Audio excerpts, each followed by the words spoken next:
On this video, we'll discuss a few players on Len Hochberg's U.S. Open golf rankings from a DFS and sports betting perspective. I'm Alan Seslowsky, here with 2020 DFS Writer of the Year, Len Hochberg.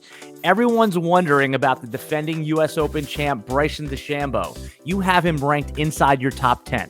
Talk about him, break him down, and what are his chances? Bryson DeChambeau has the ability to win on any golf course and to win this U.S. Open and to win a second straight U.S. Open.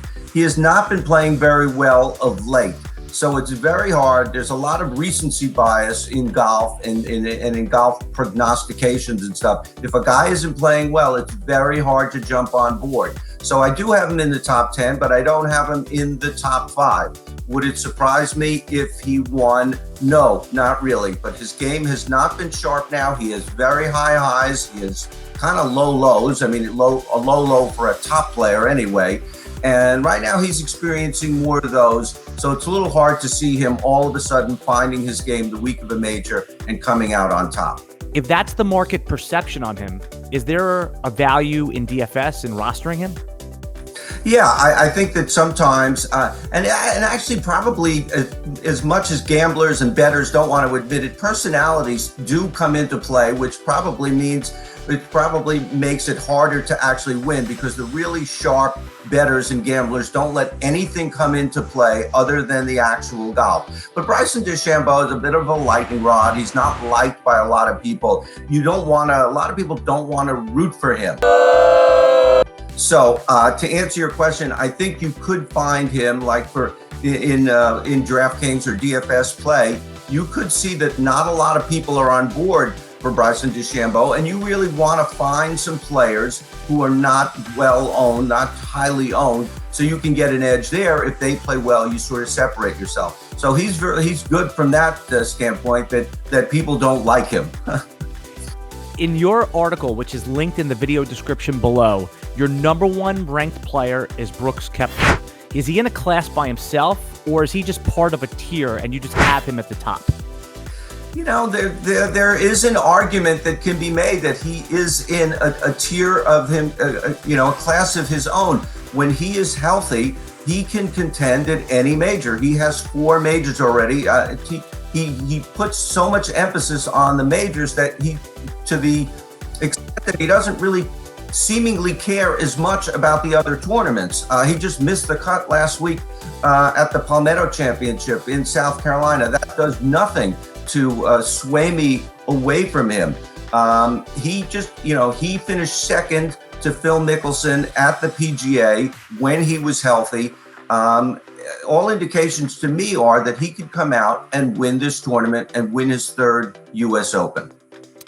Who is a player that you have ranked inside of your top 10 that you have the least confidence in? One of the guys I have in my RotoWire season-long league, and it's Xander Schauffele. Xander Schauffele really comes close in a lot of the U.S. Opens. He's there almost every year.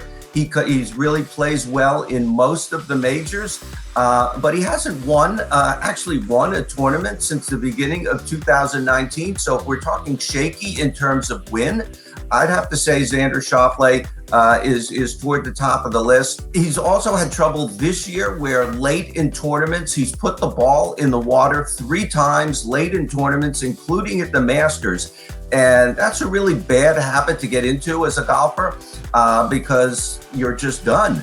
And luckily for him, there's only one hole with water at Torrey Pines, but it is the 18th hole. So we'll see about him. And also Tony Finau, who's also a top 10 machine at these majors and the big tournaments. He never wins either, but he's always in the top 10. So with the 2 of them are going to be hard to win because they don't win.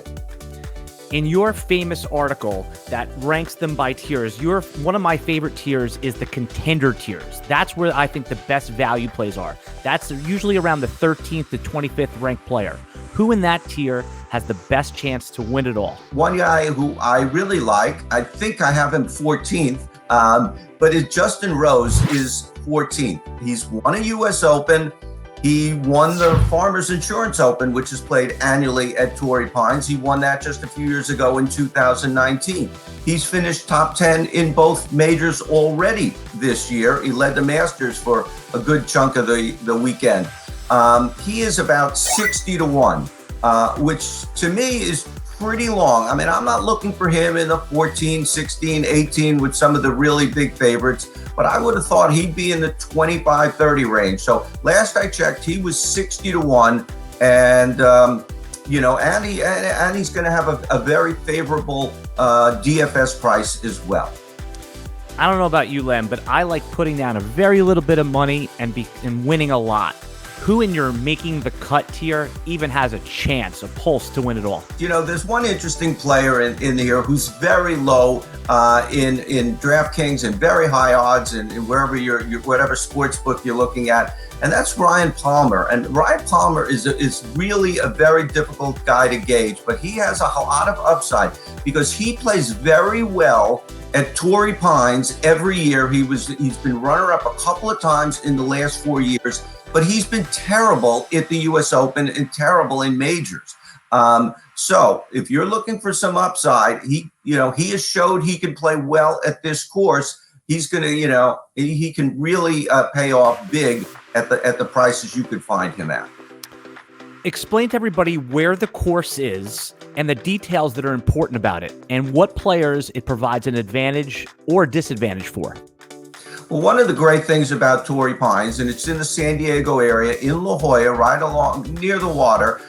It's beautiful there, very temperate. The weather will be lovely there. So the weather will not be much of a factor. Zero chance of rain in Southern California this time of year, the song goes. It is a public course, which really has a lot of appeal and allure. It's the United States Open Championship, and it's on a public course. That doesn't happen a lot, but the United States Golf Association has been moving in that direction recently to get the tournaments, the national tournaments at these public courses, including Bethpage Black in your neck of the woods on Long Island. It is a long course. Torrey Pines is very long. You would think it would favor the longest hitters, but when you're going for the green, they are very small greens. So it's a real challenge that you're hitting from very far back into a very small area. And interestingly, as golf fans will know, there is a grass not specific to Southern California, but not seen in many places, called Kikuyu grass. It's really thick and really gnarly, and that will play a part. We, don't have any drinking games where they're going to say, do it every time they say Kikuyu. You'll be under the table by Thursday. It's really going to be an important part of the week because the golfers are not familiar with it. And yes, grass types do matter to these golfers. It is so precise. And the POA Anua greens are really important as well. They love Bermuda grass. So there are some definitely agricultural differences, agronomy differences to this course that will be on the broadcast if you watch. Len, take us through your rankings process. You're ranking over 150 players. How do you do it? What's the first part? Take me through all the steps. Getting all 156. And very often at the beginning, I only have 153, or I have 158. And then finding where I am wrong, it's crazy ridiculous how it takes so long, because there are lists in other places that I can just copy. But to clarify that, I'm making notes well in advance on players and stuff. And I do have my own thing going. So it's very hard to just pop in a whole nother list. But really finding 156 and making sure I have exactly 156. But then going from there, I mean, you sort of know the top 10 or 15 golfers. This is a major tournament. Most of the time, the top golfers are going to be the ones who are at the top of your list. There are some other things that come into play, like who's been playing well, if someone's been playing poorly, if someone's coming off an injury. And in this case, which it doesn't happen every year, Torrey Pines is a course that's annually used for the Farmers Insurance Open in January. So we have another layer of information, who plays well at this course. And one thing I didn't really realize that I found in my research, there are quite a number of top players who don't play this course every year. For some reason, they don't come. Either it doesn't fit into their schedule in January, or they don't like the course or something. So that really comes into play. Brooks Koepka doesn't come here a lot. He's, obviously a top 10 guy. Dustin Johnson has not played here much through the years. #1 golfer in the world. Justin Thomas, number 2 golfer in the world does not come. And there's a reason they don't come. Golfers generally go to places that they like and think they can win. To see Len's article and to try RotoWire Premium to get all our tools and rankings for free, go to rotowire.com/try.